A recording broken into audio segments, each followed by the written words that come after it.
IPL এর সবশেষ আসরে নিলামে তাকে কেনেনি কেউই। তার আগের আসরে কলকাতা নাইট রাইডার্সের স্কোয়াডে থাকলেও নিজে আইপিএল থেকে সরে দাঁড়িয়েছিলেন সাকিব আল হাসান। এবার আইপিএল এর নিলামের আগে চেন্নাই সুপার কিংস এর রহস্যজনক এক পোস্টের পর গুঞ্জন উঠেছে সাকিবের পরবর্তী ঠিকানা হচ্ছে মহেন্দ্র সিং ধোনির দলেই। নিলামের আগে বাংলাদেশি পেসার মুস্তাফিজুর রহমানকে ছেড়ে দিয়েছে চেন্নাই। ধোনি সহ চেন্নাই রিটেন করেছে 5 জন ক্রিকেটারকে।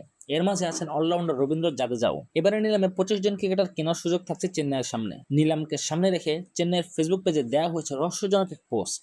সেখানে দেখা যায় জাদেজার ছবির পাশে দাঁড়িয়ে আছেন একজন ক্রিকেটারের ছায়া। পোস্টে বলা হয়েছে এবার আইপিএলে কে হবেন জাদেজার টুইন অলরাউন্ডার সঙ্গী। কোন ক্রিকেটারের ছবি ব্যবহার করা হয়েছে সেটা সরাসরি না বললেও ছায়া দেখেই সবাই ধারণা করছেন ছবিটি সাকিবের। জাদেজার মতো সাকিবও বাহাতি স্পিনার ও ব্যাটার। এতে সেই ধারণাটা আরো বেশি পাকাপোক্ত হচ্ছে যে সাকিবকে দলে বেরাতে যাচ্ছে চেন্নাই। এবার আইপিএল নিলামের সাকিবের বেস্ট প্রাইস ধরা হয়েছে 1 কোটি রুপি। তবে সাম্প্রতিক সময় খেলার মাঠে ও মাঠের বাইরের সময়টা একদমই ভালো কাটছে না সাকিবের। এরই মাঝে আন্তর্জাতিক টি-20 ক্রিকেট থেকে অবসর নিয়েছেন তিনি।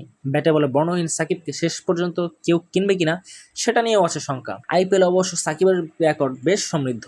কলকাতার হয়ে 2বার শিরোপা জিতেছেন তিনি। সব মিলিয়ে আইপিএল 71 ম্যাচে সাকিবের রান 793, উইকেট আছে 63টি। 6 মৌসুমে কলকাতার হয়ে খেলা সাকিব 2 মৌসুমে খেলেছেন হায়দ্রাবাদের হয়েও। শেষ পর্যন্ত সাকিবকে কে কিনবে সেটা জানা যাবে 24 ও 25 নভেম্বরের নিলামেই। আইপিএলের প্রথম বছর থেকে বাংলাদেশি ক্রিকেটারদের ভিড় রয়েছে। মাশরাফি, মুর্তজা থেকে মুস্তাফিজুর রহমান, তালিকাটা বেশ বড়। এবারও বাংলাদেশি প্লেয়াররা আইপিএলে খেলার জন্য নাম লিখিয়েছেন। আসন্ন মেগা নিলামে বাংলাদেশের মোট 13 জন প্লেয়ার নাম লিখিয়েছিলেন, সেখান থেকে চূড়ান্ত হয়েছে 12 জন। সাকিব আল হাসান ও মুস্তাফিজুর রহমান দীর্ঘদিন ধরে আইপিএল খেলছেন। সাকিব যদিও আইপিএল খেলেছেন 2021 সালে। 2022 সালে তিনি নিলাম থেকে কলকাতা নাইট রাইডার্স সুযোগ পেলেও খেলেনি। মুস্তাফিজুর রহমান অবশ্য নিয়মিত। গত সিজনে তিনি চেন্নাই সুপার কিংসের জার্সি গিয়ে সাফল্য পেয়েছেন। এবার আরও বেশি সংখ্যক বাংলাদেশি প্লেয়ার আইপিএল সুযোগ পাবেন বলে আশাবাদী সমর্থকরা। এবার আইপিএল মেগা নিলামের জন্য নাম লিখিয়েছেন 1584 জন ক্রিকেটার। চূড়ান্ত তালিকায় জায়গা পেয়েছেন 574 জন।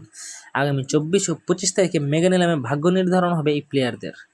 বাংলাদেশের 12 জন প্লেয়ারের মধ্যে উল্লেখযোগ্য নাম সাকিব আল হাসানের। তিনি অতীতে আইপিএলে 9টি সিজন খেলেছেন, 7টি মৌসুম খেলেছেন কলকাতা নাইট রাইডার্সের জার্সি গায়ে, বাকি 2টি সানরাইজার্স হায়দ্রাবাদের হয়ে। মুস্তাফিজুর রহমান 2016 সাল থেকে আইপিএল খেলছেন। এছাড়া অতীতে আইপিএল খেলা প্লেয়ার হিসেবে রয়েছেন লিটন দাস। তিনি কেকেআর হয়ে 2023 সালে একটি ম্যাচ খেলেছেন।